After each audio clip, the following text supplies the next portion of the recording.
What's going on, y'all? This Greg. Greg said it. Back with the inspiration, motivation. Last one of the regular season, I would say. Uh, when I started doing this, it was just kind of an extension of the live, which I did yesterday. I think I did this live on a Saturday. The game was played on Friday, so let's go ahead and got that knocked out. But it's something that I would do to kind of be able to touch more deeper on some things that more life related, kind of taking the lessons from football and applying to life. And I think some of y'all enjoy it. Let me know if you enjoy it. I mean, I think anything that I talk about is rooted by that. And I think with what's going on with Colorado, everything about Colorado, it exemplifies that. And I think that it never fails. We just watch Colorado hold on for dear life. Coach Prime said that he's not one to sit around and hope people lose. And I get that manly mentality, like y'all had y'all chance, and they did. You had your chance to walk right in. You didn't have to worry about nobody winning. Arizona State did it this week for themselves. It was based off nothing but them winning. They was good.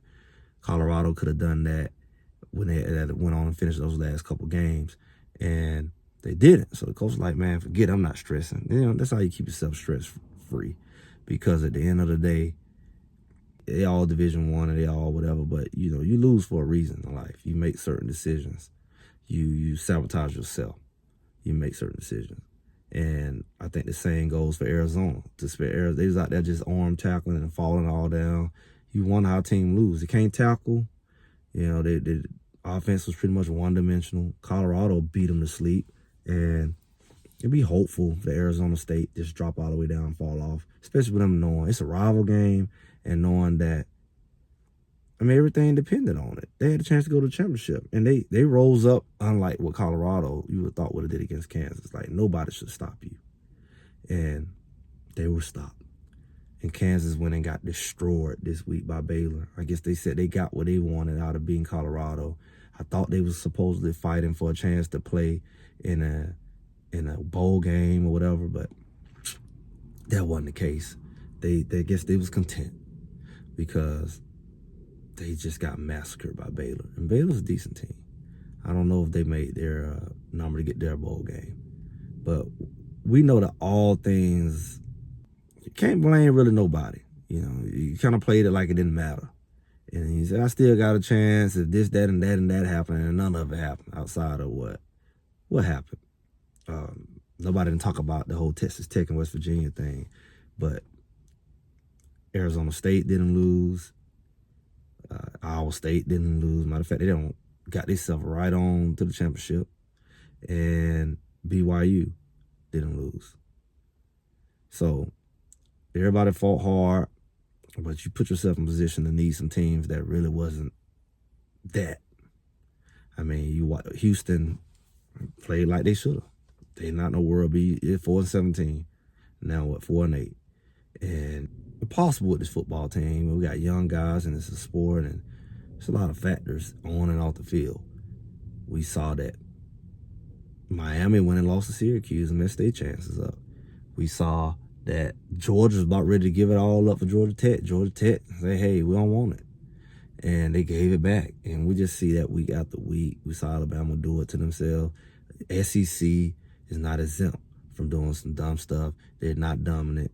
And we watch teams lose games. We watch Ohio State go and lose to Michigan. Now, they may say, oh, we good either way. Some people like, we don't need the title. We don't want to play in the title. Some people feel like you should lose the title to go to the playoff or lose before the title. I don't know how this thing works. I know Georgia's like, they almost feel like they could take an L in the championship. Like, I would think you want the ring, you want the championship. But you already got your playoffs. Do you have anything to play for? Because you're going to be in the playoff. And if you lose, you at least get to host the game at home, I'm thinking. A home game versus getting a bye and playing in a bowl, one of those ancient bowl games. And it's a lot of things that this new playoff system is bringing from a strategic level. And it's just a lot. So it was a lot going on. Colorado had their shot. I feel like I definitely want to see them playing inconsistent and whatever. trying to be in a playoff against somebody like Ohio State. I don't know who it would be now, but it's like, you got to be able to tackle, got to be consistent, can't play from behind, got to know how to put people away, don't let them hang around because they just talented as you, big as strong as you, if not stronger. So it's like, it's a lot of things I hate that it didn't fully come to resolve with, because it was always a potential. You thinking, oh, we get better, and just didn't come all the way. In a way, the offense kind of plateaued far as just that dog. Defense did all right. And that's a good thing. A good thing of being 9-3. Good thing that you got your bowl game. I said, be careful what you have for, because that's what you're going to get. But they got that bowl game, and they got it with flying colors, because you got to think about it. They had a few chances to get to the playoff, but they got their bowl game. I made a video about that. I was like, man, you better shoot for the doggone moon and land them on the stars, whatever that, for lack of a better term. But they got that bowl game. They kept talking about, man, they put that thing out there, and they got it. It is almost like they sabotaged to get to that bowl game. You want to look at it, how cynical you want to be. But it's like, they got it. They spoke that up. I wish they had said playoffs, and that might would have been enough to get them over the hump. And now I'm thinking the other thing they kept putting out that might come back, because you got to think about it. It's 2 bowl games that they would qualify for. And everybody now talking about the Alamo Bowl. Like, man, we got to play, why we want to play BYU? They're just a conference game. And they got to pick you because, you know, the former Pac-12 team, I guess you still got a Pac-12 contract for these bowl games. So, you know, it will be them. But Arizona State going on. And not a lot of former Pac-12 teams that's bowl eligible. You got to look at Arizona, didn't turn out the way they should. Who else came from the Pac-12? Arizona, Utah didn't do what they should. So it's like they getting pulled, you know, tug of war. You know, who going to get Colorado? Because, you know, it don't look like it's going to be enough to go around like they originally thought. So Colorado got a contract where they could go. Maybe it's one of them other ones that's former Pac-12. Like maybe, I don't know if Oregon State qualify. Some of the ones who went to other conferences, maybe they'll qualify. I don't know what USC got. I don't know. I could go look at it. But Colorado could either go to the Alamo Bowl, which is down there down in Texas and Dallas, whatever. And it'll be against somebody who's already, that's be weird because you're already in the Big 12.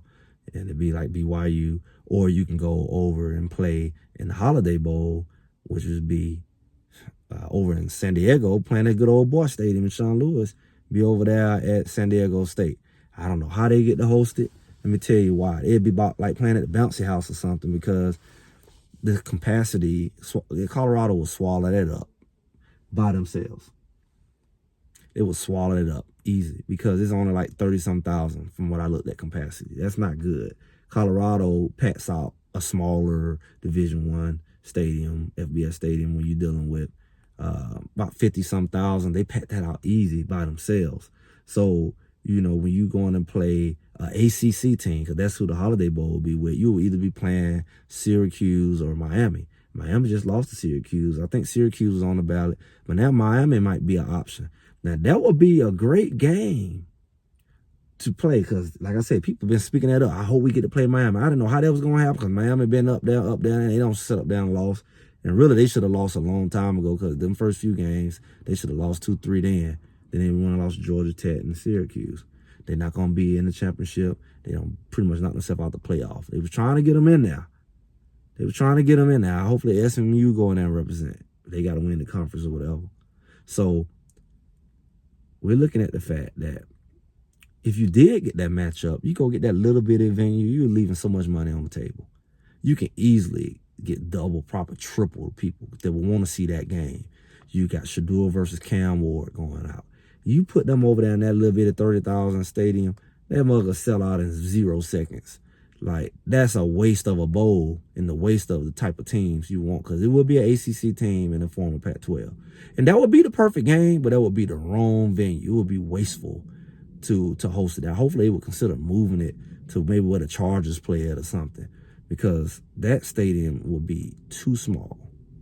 And that's where they got it at, with a Dragonfly Stadium. It's cute, but you got to think about it. Big school like Miami, they travel well. And then they would play Colorado. You know they would travel, even though they got to all travel all the way on the other side. So that would cut into the numbers. But a lot of people, even on that side, will jump in there and make that game. Because they want to see Shador play his final game, Travis Hunter play his final game. Everybody named Mama will go to that game. Even if they ain't fans, they'll eat them tickets up. Even if they just in the area, they'll go. They're not even fans. And you know, everybody a Colorado fan anyway. So you get to see Shador go against Cam Ward for the last time. That thing might get more ratings than some of the big bowl games.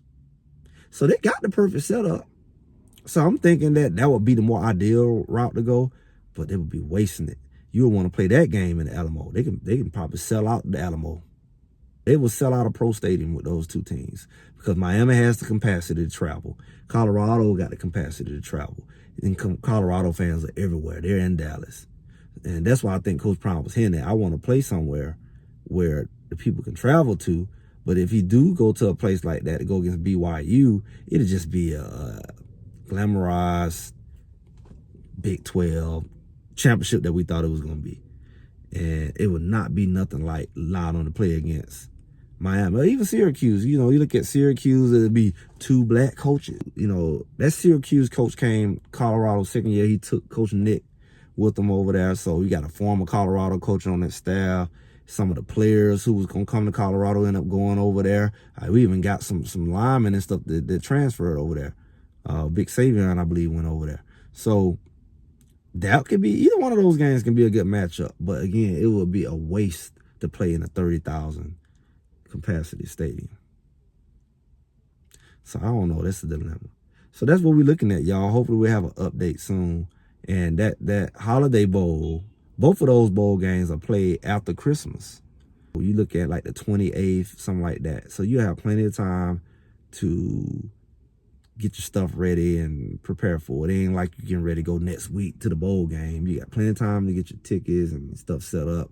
It's going to be during holiday time, so probably people off of work, kids out of school. It'll be great, but just the location is going to be critical because, you know, it ain't the average team. This team going to bring the people. This is Shador, Travis, Shiloh, all these boys that came in with Coach Prime. This is their last game. So this is the official last game. It's not like, is it going to be? This is it. So everybody can go ahead and stir that story up and get one last juicing up out of this story. And it's going to sell out. Wherever it is, it's going to sell out. So you might as well get your money worth, people, whoever you are. If you're going to do a Holiday Bowl, you better find a big enough venue. Don't let your little ego, because you're going to leave so much money on the table. So much money on the table. If you go and settle for a 30-something thousand capacity venue, when you can get 80, 90 in there, you leaving almost a third, 2/3 of your money by not choosing the right venue. So I know they didn't know that when they go ahead and got their contracts and stuff in place and didn't know what type of teams was going to be in it, because it probably worked for a typical bowl game. And people just on holiday, hee-hee-ha-ha. We can max out this little 30,000, but and you don't want to go get too big of a venue because they can't fill it up. But Colorado gonna fill it up, especially in Miami. Man, don't miss out. Like I said, we'll be looking at that.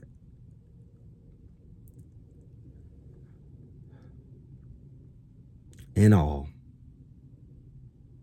it's gonna be a good ending to a good story, and it's gonna be emotional. Coach Prime gonna get to shed tears and all hug all his players like their graduation is over, because it is over. No more practicing with these guys, no more hanging out with these guys, and the unknown is coming. You know, the unknown of how you're gonna feel, how it's gonna be without them, all that, like grief, stages of grief gonna kick in. That's what we're looking at, y'all. And it's like, grasp opportunity when you got it. That's what it really is. I feel like Colorado missed a big opportunity. I've said it before. But you just got to learn to grasp the opportunity when it's in your hands. Don't assume it's going to come back, because it may not. And don't burn opportunities. I'm going to tell you, in this life, you got all kinds of people out here. And people will sabotage themselves. Their mindset, their mentality, the voices in their head, don't get it checked out. People go around doing things, imagining things, and all this stuff summarized, you blow stuff for yourself. And, you know, you can take that a lot of different ways. You know, we talking inspiration, motivation here. Everything in life is based off of decisions and choices and character. And you can talk it or you can walk it. But I'm going to tell you, at the end, when it's all said and done, the truth always going to reveal itself. The truth will prevail. Like I said, what Greg said it, stand with the truth, nothing but the truth. And the truth shall set you free. Let's see who want to come up against truth in the end. I'm Greg. Greg said it. Make sure y'all like, share, subscribe, leave a comment, and I'll be talking to y'all soon.